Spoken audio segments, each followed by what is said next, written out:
యవనస్తులు దేనిచేత తమ నడతను శుద్ధిపరచుకుందురు? నీ వాక్యమును బట్టి దానిని జాగ్రత్తగా చూచుకుందు చేతే కదా. నా పూర్ణ హృదయముతో నిన్ను వెతికి ఉన్నాను. నన్ను నీ ఆజ్ఞలను విడిచి తిరగనీయకము.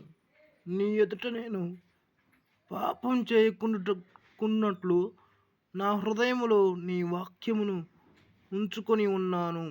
యెహోవా, నీవే స్తోత్రము నొందదగిన వాడవు. నీ కట్టడలను నాకు బోధించుము.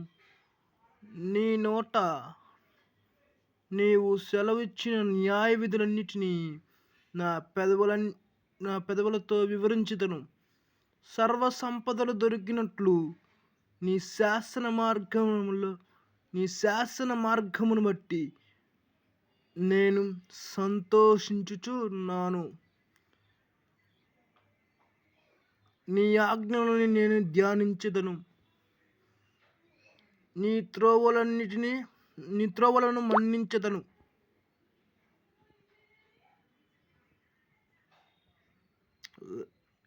కీర్తనల గ్రంథం